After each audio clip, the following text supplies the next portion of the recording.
Anthony Davis, one of the most unique talents in the NBA.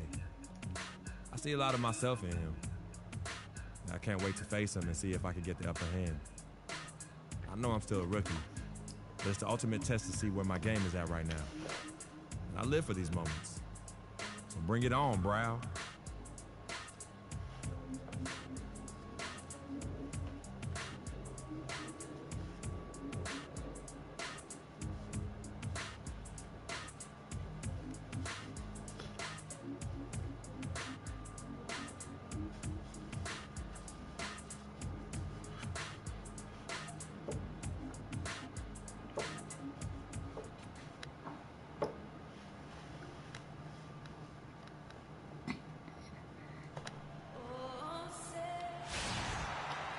New Orleans, land of the Pelicans, in a fine Western Conference battle at the New Orleans Arena.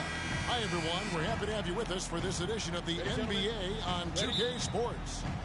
This is Kevin Harlan alongside Clark Kellogg and Greg Anthony.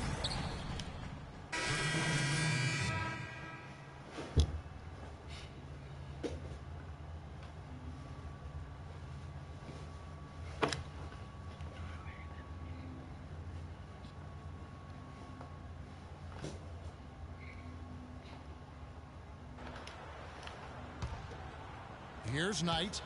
Turned in an outstanding game against Denver. On Phoenix, looking who they've got on the floor. Ellis in at center. E.J. Tucker is out there with John Lewis. Then there's Brandon Knight, and it's Goodwin in at the 2. Tell you what, they haven't wasted any time getting into the swing of things on the board. And even this early. Good.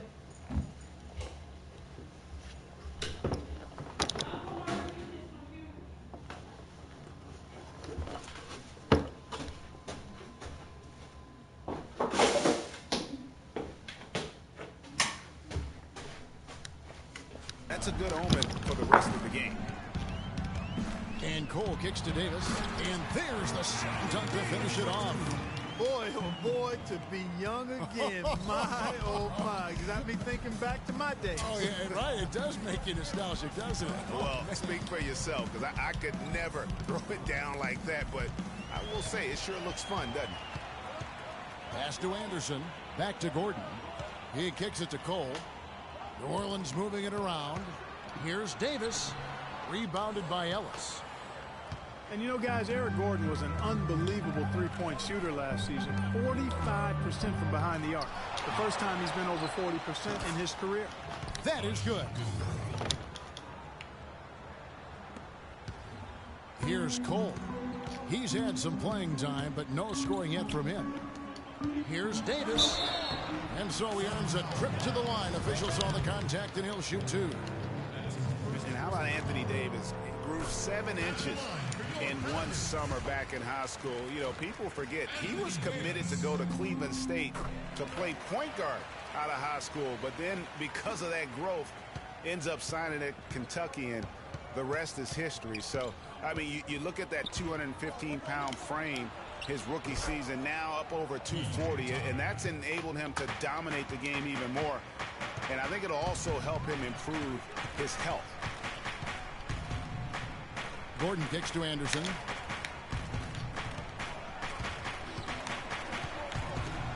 To the middle. Shot clock at 6. The 3. And it's Cole missing. And Davis admitted he might have stayed another season at Kentucky if he'd known how NBA players would go at him physically in his rookie season. Yeah, they look to punish him, but he's put on the weight he needs to hold his...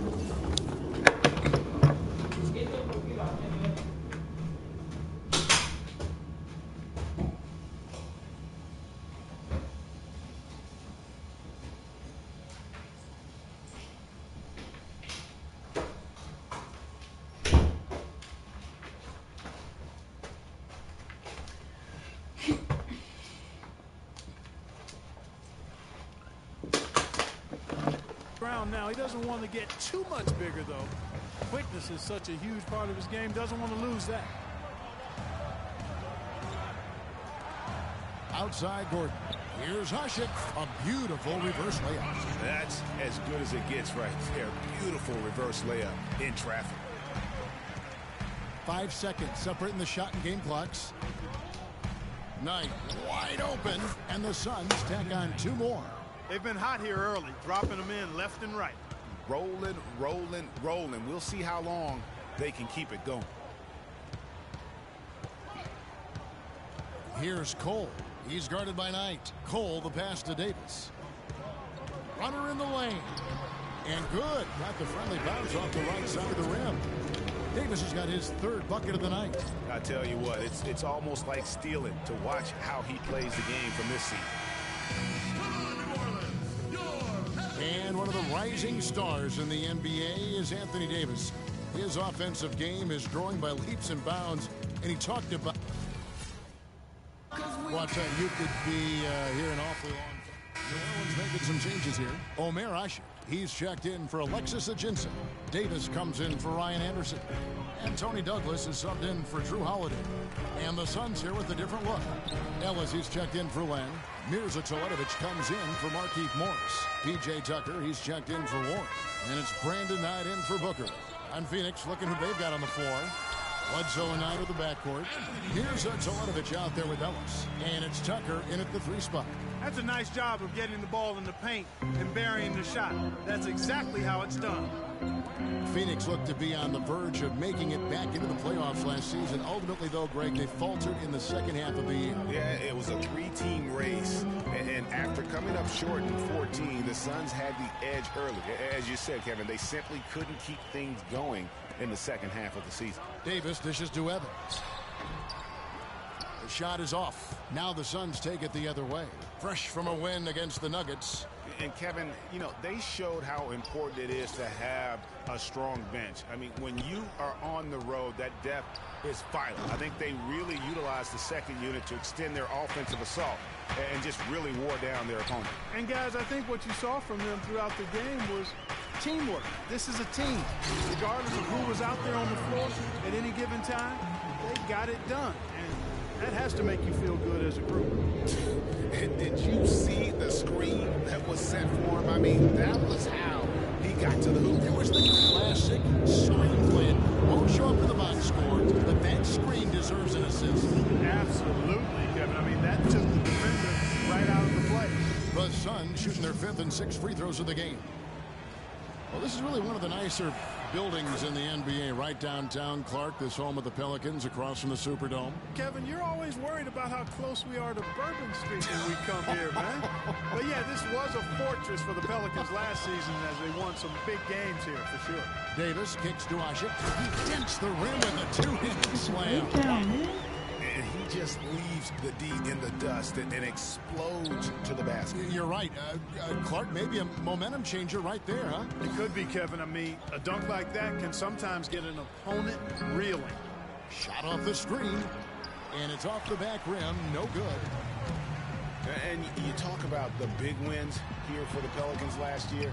How about they beat the Warriors late in the year, which was huge to get into the postseason, as well as the Spurs on that final day to fight their way into that 8th spot. Outside Knight.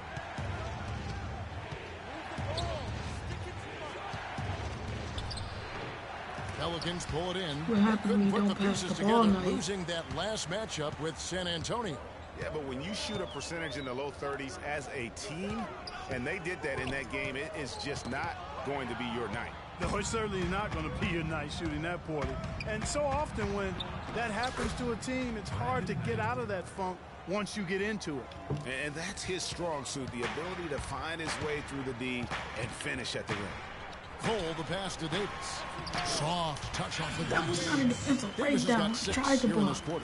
And guys, they continue to put a lot of pressure on the interior defenders with the way they work down low. It's becoming a theme in this game, Clark. They are piling up.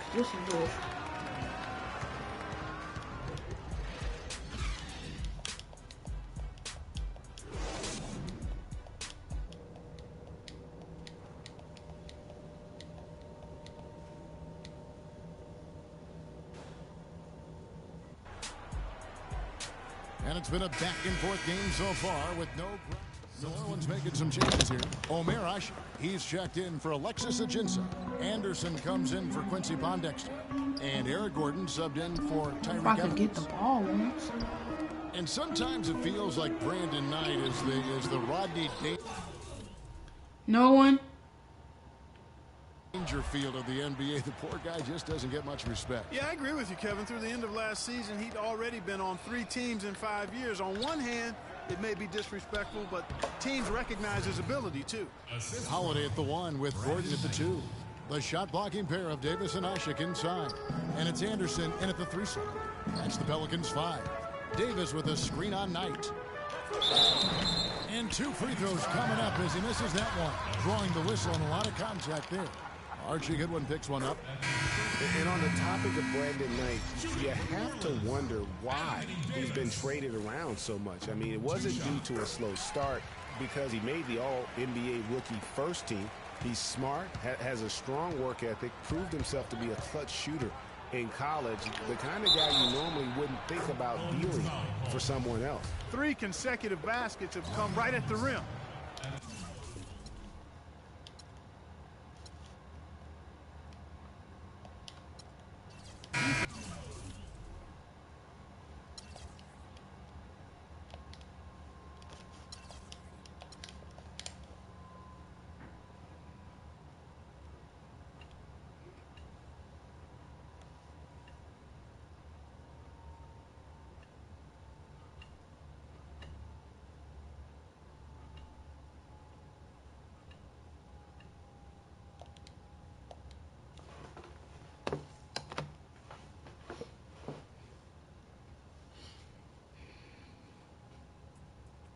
What a life, eh, freak?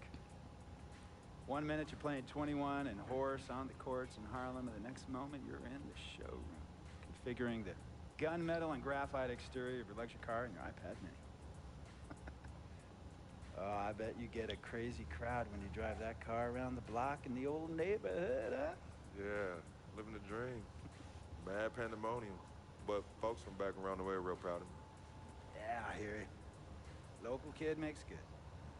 You know, it kind of reminds me of when I took my tech stock public and I rang the New York Stock Exchange bell and my mom's friends called her up and said, "Maggie, is that your son on Bloomberg News this morning ringing the bell?" And my mom says, "Yes, sirree, Bob, it was him."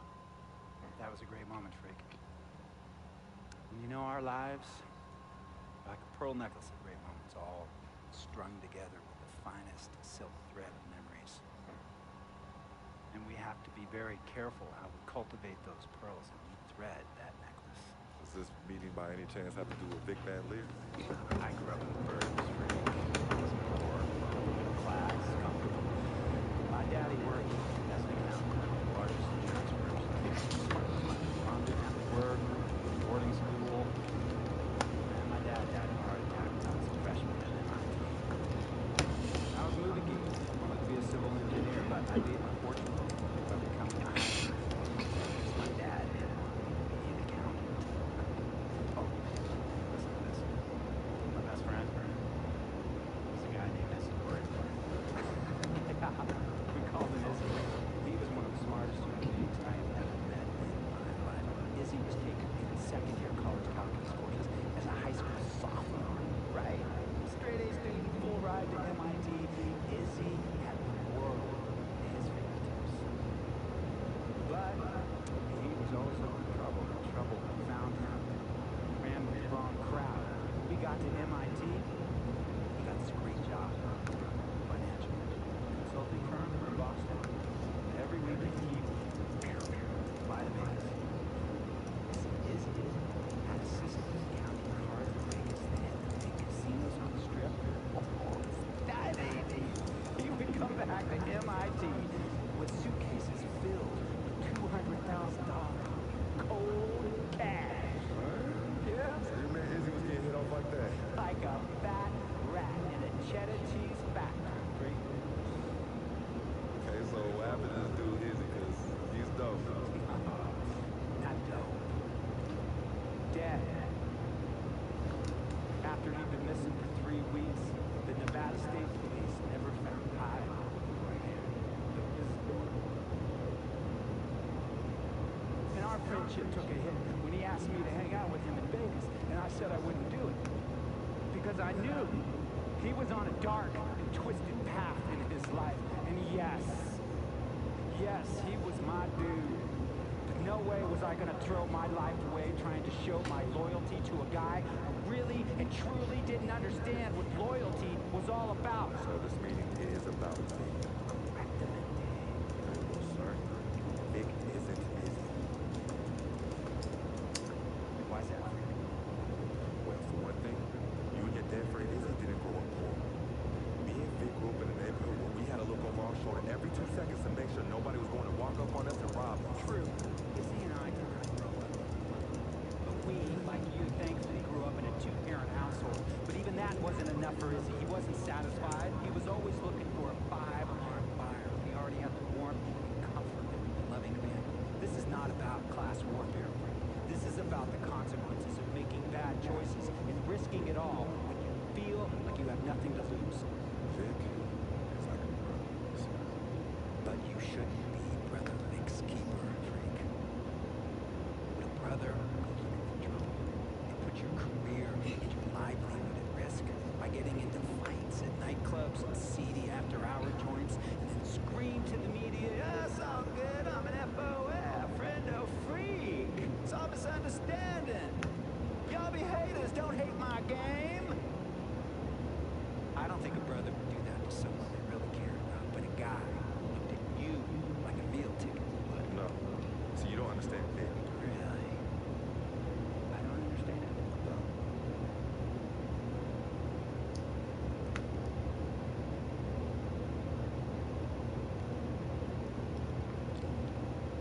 Look, man, it was a misunderstanding with the guy in the next VIP.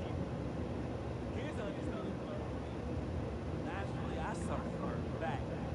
They say I know Captain Cornball's all my girls beef next thing you know. We got a 2-piece and a biscuit on his left eye. Hey, nah, I don't know what it is. Damn sure wasn't me. Hey. Captain Cornball's mad because I'm an FOF, friend of freak. Hey, check this out. We need a treat not hiding, but in the house stuff. Yo, he's hot as a nut, man. What's there to understand? Are you freaking blind? You know, I just want to know, how much did you pay your lawyers to make all this go away? Excuse me, sir, I'm sorry, I couldn't hear. I said I paid almost $100,000. Exactly. And if you keep riding shotgun with Vic, you're gonna go broke. Quick, fast, and in a hurry. Vic is my friend, and I grew up with him. How many times I gotta tell you, sir? Freak, this is not a request. I am not asking you to do this. I am telling you to do this.